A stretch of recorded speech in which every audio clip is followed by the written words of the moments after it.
Thank you for joining me for the reading of Chapter 5, Journey to Wholeness of Mind. It's called Two Minds. The opening quote is, "The outside world can only prime things inside you that are already inside you." John Barg.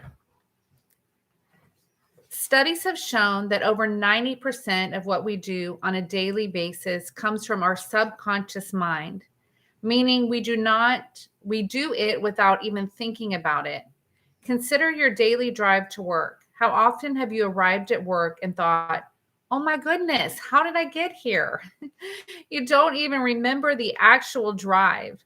That's because you have made that drive so many times that the route is stored in your subconscious mind, and your conscious mind is no longer needed to make the drive.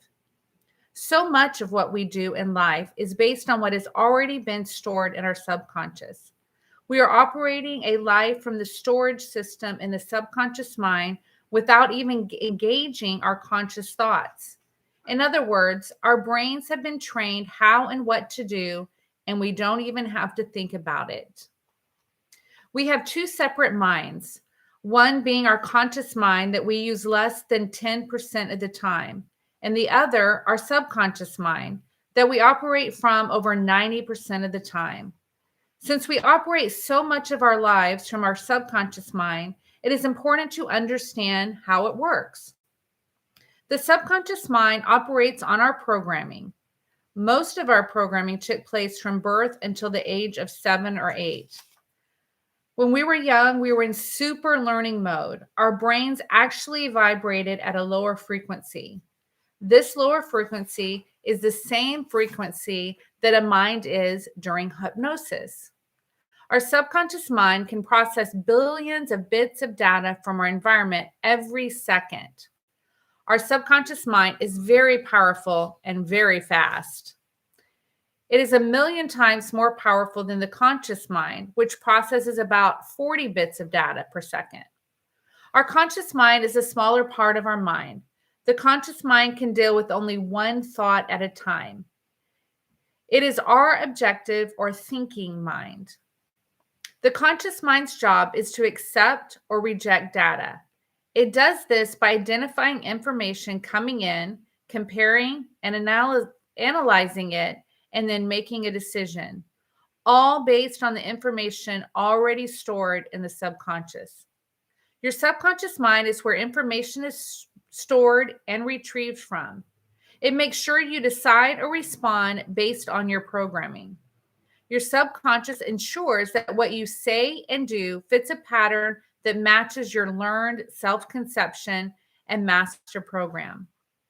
Wikipedia describes consciousness as a state or quality of being aware, the ability to experience or to feel wakefulness, having a sense of selfhood, and the executive control system of the mind. While the subconscious mind is a reservoir of feelings, thoughts, urges, and memories that have been stored that are outside of your conscious awareness. Our conscious mind is continually sorting impressions, deciding which are relevant to us and which are not.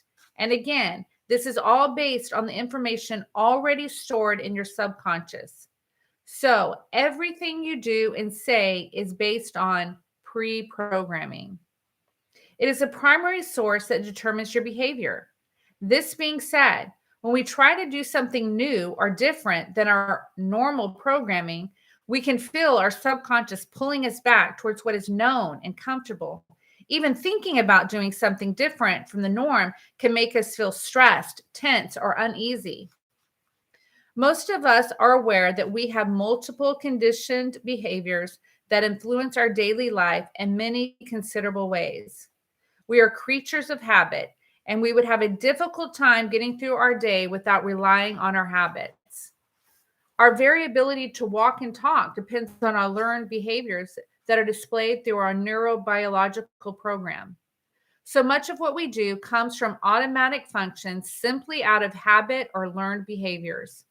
Our subconscious mind's main job is to make sure we respond according to this programming. This is why we feel such a struggle when trying to build new productive habits. Our subconscious is fighting against us because of its programmed information. We must give it the information it needs to lead our conscious into the new life we desire. Our subconscious produces the information that causes our conscious actions. So if you don't like your actions, we have to give our subconscious new programming to work from. We do not have control over everything going on around us or over what was programmed into us in our early developmental years. But there is one thing we do have control over, and that is how we will move forward from today. We can determine how we are going to think and how we are going to view our world from this day forward by programming our subconscious mind. First, let's consider where most of our programming came from. Science says that the first 7 to 8 years of our lives are all about programming. In our early years, our minds operated in a mental state called theta, which is known as the suggestible waves because of its prevalence when one is in a trance or hypnotic state. Theta waves are commonly found when we daydream. This would explain why children daydream so often. Their brains are mostly in the theta wave vibration, which is also known as an open mindset. This is the optimal state of hypnosis and programming. So in our early years, that is exactly what was happening. We were being programmed. We were supposed to be learning everything we would need to know to live our lives and survive in this world. A well-known Jesuit quote is, "Give me a child until it's 7 and I'll show you the man." One way to picture this is to visualize a seed being put into a petri dish for germination. The environment in the petri dish will determine how well the seed grows. Germination is the process by which an organism grows from a seed or similar structure. We started as a seed and were placed in a petri dish of life to germinate into the people we are today. If we were birthed into an optimal environment of love, safety, provision, and acceptance, then our early programming, or petri dish, was conducive to a flourishing, thriving life. If we were not born into an optimal environment for growth and development during our theta wave years, we may have picked up some programming that needs to be deleted or reprogrammed from our hard drives. We may need to replace some faulty programming with the truth of what God says about our life and future and who we were created to be. There was a tracking study done in Minnesota by John Bowlby on the effects of early attachment or lack of attachment. He did testing to evaluate the level of attachment between infants and their mothers and then tracked them throughout their life. His studies showed that babies who attached to their mothers felt safe, were trusting, and had stability. These positive effects followed them through life, enabling them to have and maintain many other healthy relationships. The infants who were not in an environment conducive to bonding exemplified behaviors that showed fear and lack of trust. As he continued to follow their development, they continued to struggle in relationships throughout their life, proving that what happens early in your life can continue to play out through the rest of your life. The deciding factor of whether your early life will play out for the rest of your life is dependent on your conscious mind getting involved. Once you recognize a fruit of your life that is not conducive to the life you want to create, you have the ability to identify it and then set yourself on a course to change it. If you were not given what you needed as a child to formulate healthy bonds and relationships, you have the power to equip yourself. You can find the necessary programming to fill your subconscious mind with everything it needs to provide healthy responses, reactions, and actions. If you did not grow up in a healthy, quote, petri dish, you can establish a new environment that is conducive to creating the life you desire.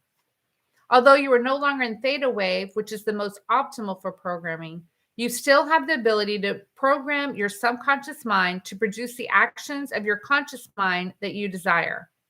Again, 90% of what we do comes from our subconscious mind, which means we act without even thinking or engaging our conscious thoughts. So if you struggle in a particular area due to lack of training, equipping, or programming, you have to make a conscious choice to change and then fill your thoughts with the new needed information. We create a healthy environment for producing the life we want by controlling what we think about and what we listen to, along with who and what we allow to influence us. All these things will help us create the programming we desire. Take stock of the environment you are creating for yourself. Can the environment you are living in produce the life you are trying to create? Remember, your environment is part of what determines your programming. Spend some time journaling about what part of your environment is working for you and what influences may be working against your desired goals. Think about what changes can be made to create the optimal environment for growth. So, how do we program or reprogram our subconscious mind? Repeat, repeat, repeat. Repetition is still the best way to program or establish our desired patterns.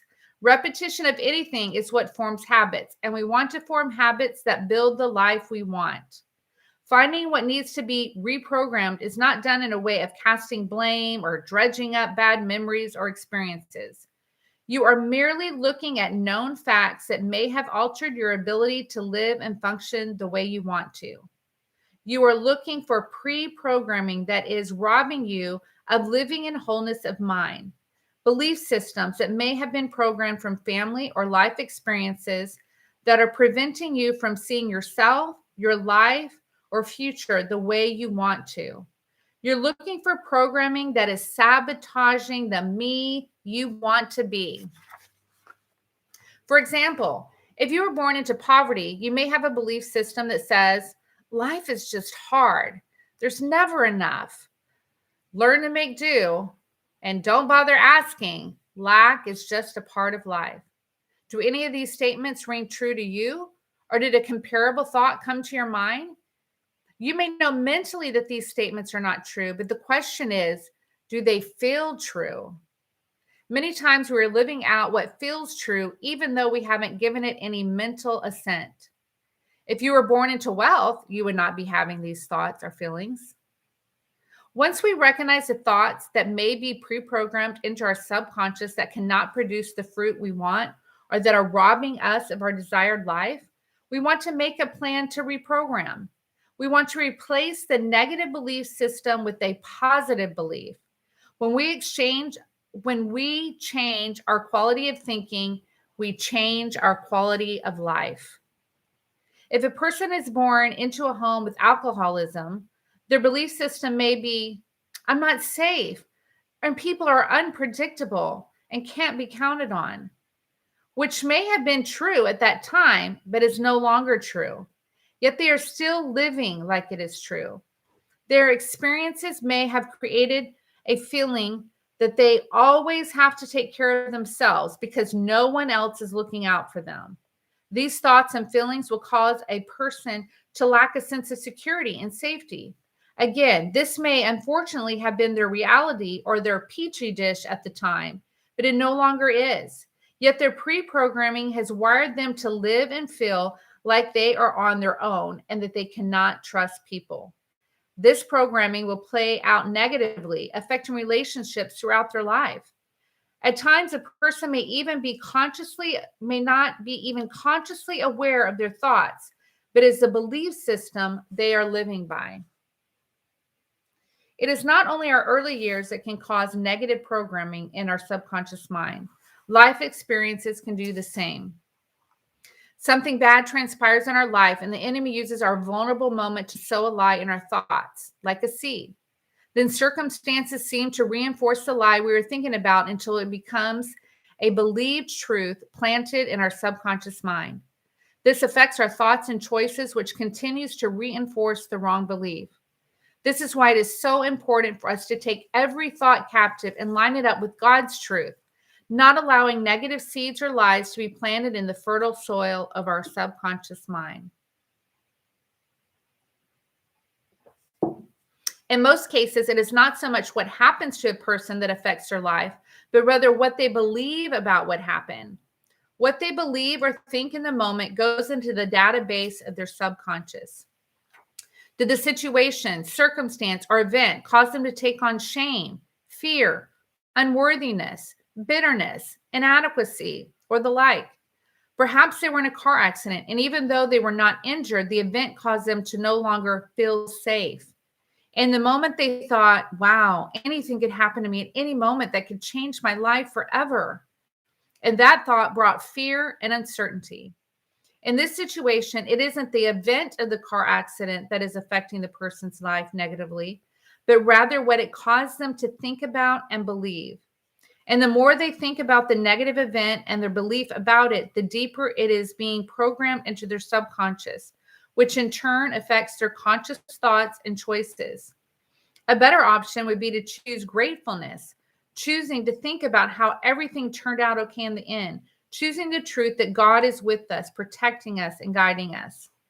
Through this kind of conscious choice, we are programming fear out of our thought process.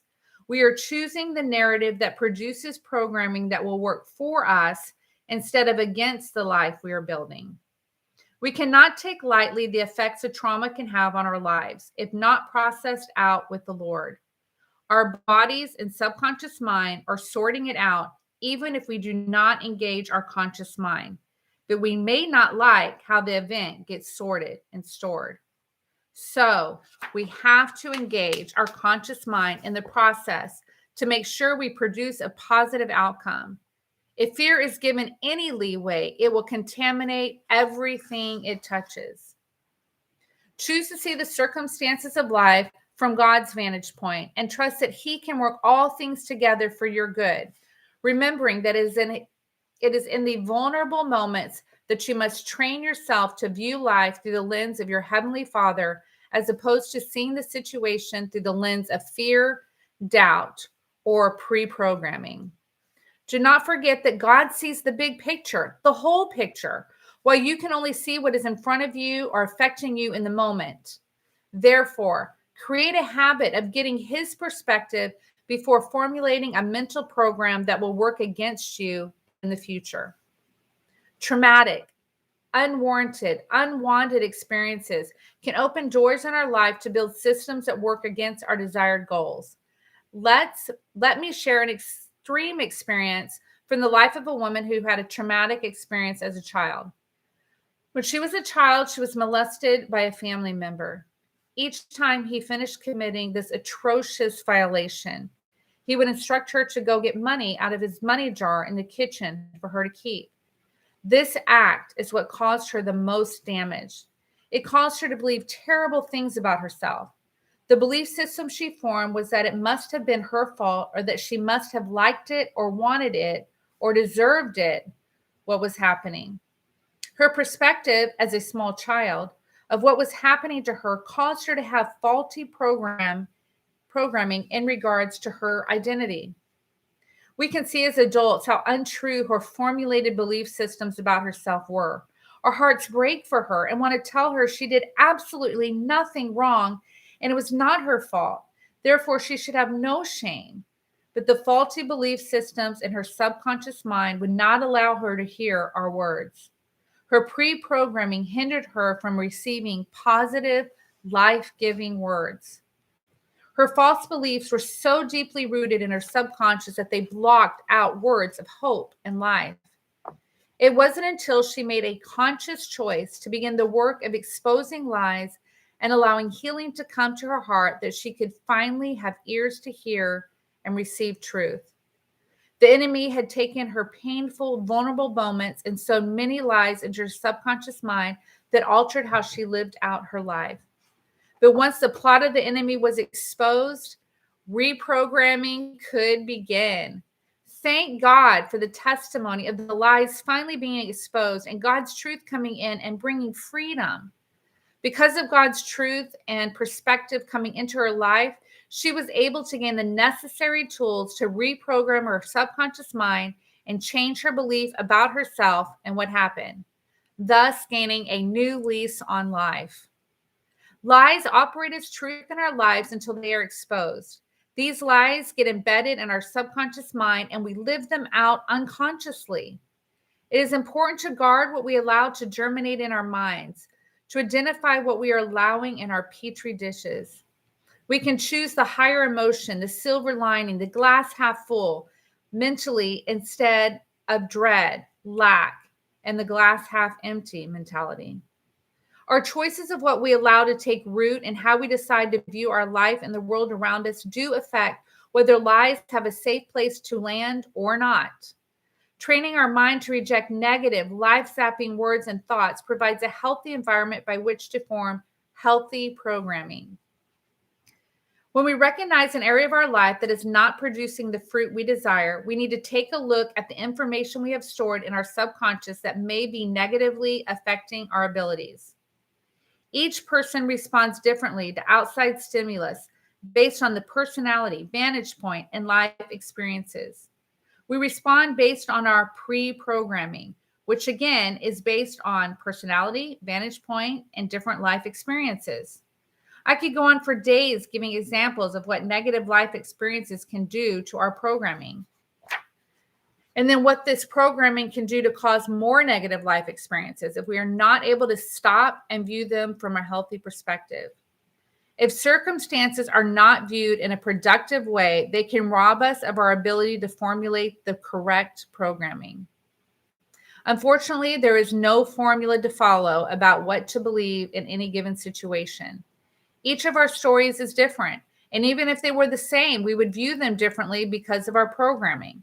We can each see the same event through different lenses and arrive at completely different outcomes.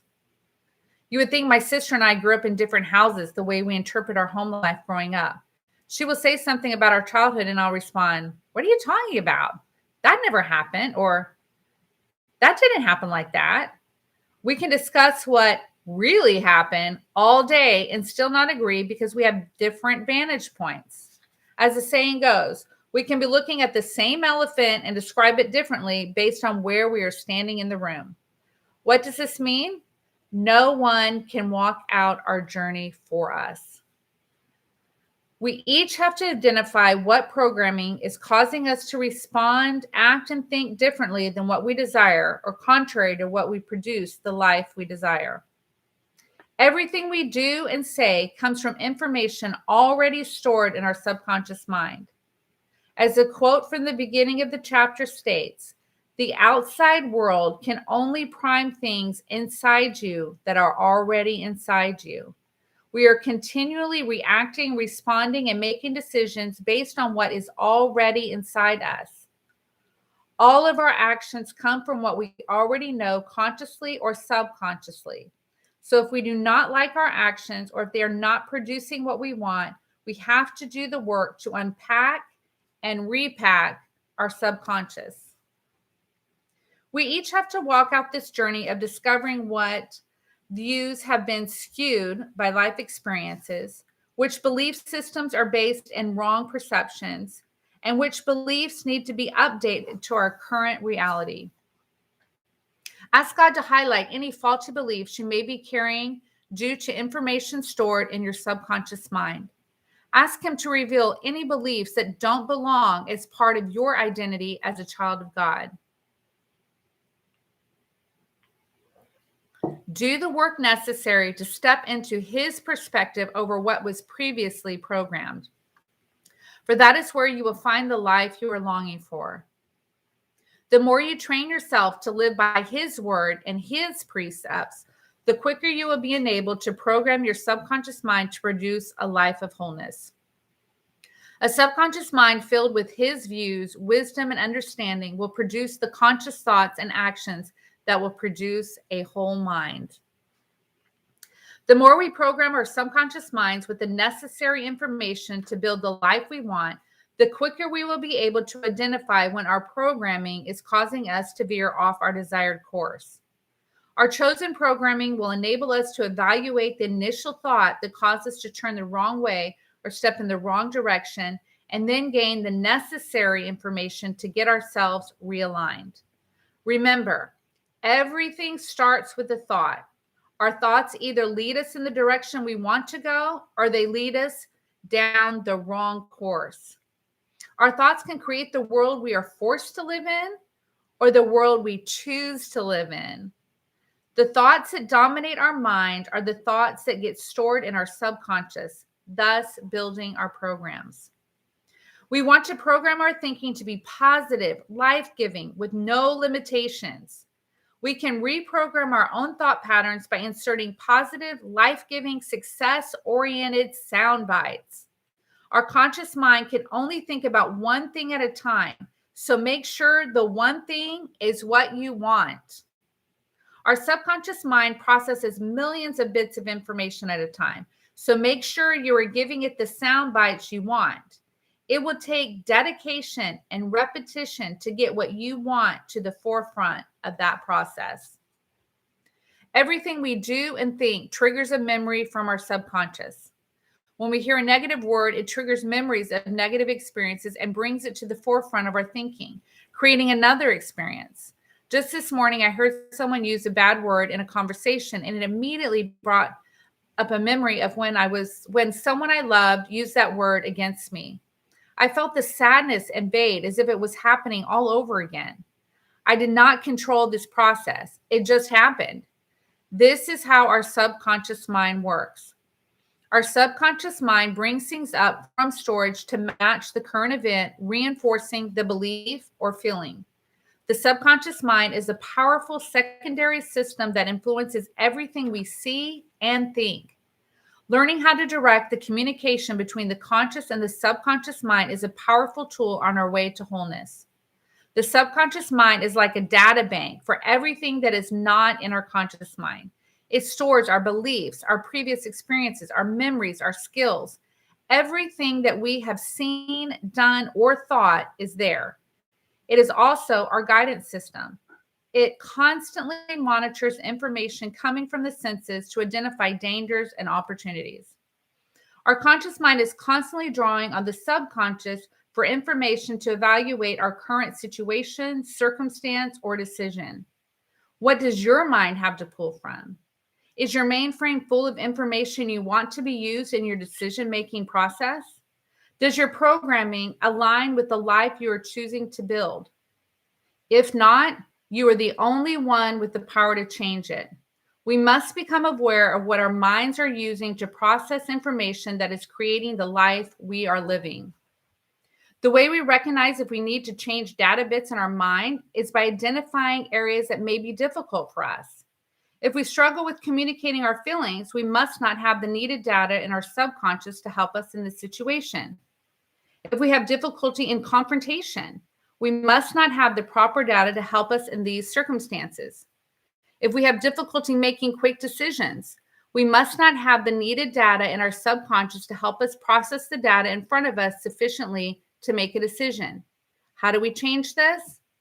By forming new habits and consistently downloading the information we want to base our decisions on.